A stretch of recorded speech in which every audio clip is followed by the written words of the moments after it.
Hello, I'm just going to show you a quick and easy way of using this electrical braiding. This is quite commonly used in the automotive industry.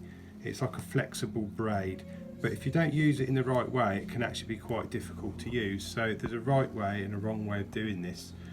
Now the wrong way is just to cut the sleeve and then try and push your wires through it. And as you can see, it's only a relatively short piece of braid. I'm trying to push it through. It's virtually impossible. Once you get about halfway, you just can't push it anymore. So I'll just show you a couple of little useful tips. So to cut the braiding, what you'll notice is when you cut it with scissors, it starts fraying like this. There's no real way to avoid that other than using a specific tool, which is a heated tool that cuts this. But the way I do it is snip it with some scissors, push the braiding apart so that it's not touching, and then get a flame on it. And you'll see it shrink back.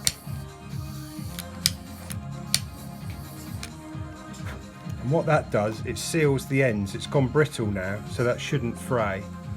The other thing you can do before you put your wires through is put some heat shrink sleeving on it, which is what I've done here. And you can slide that over the joint once everything's done. Don't use a naked flame on your heat shrink because you'll melt this tubing. You want to use a proper heat gun, or if you are going to use a flame, you need to be really careful because it will burn a hole in this straight away. Okay, so the easiest way of doing this then, when you want to push these wires through this braiding, is you find where your wires are. There they are. And the easiest way to do it is to spread the sleeve in, pinch it and push it back. And you'll find that your wires go straight through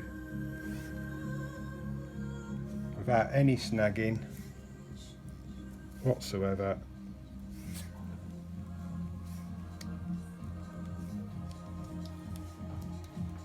And there you go. And that is the easiest way of doing these braided hoses. And then once you've got the braiding where you want it, you just slide your heat shrink over the top, heat it up, and you end up with a nice joint like that. So I hope that helps, and there's one I did earlier. Looks nice and neat. It's not particularly waterproof, but it's just a good way of keeping your wires protected from chaffing and stuff like that. So I hope that helps.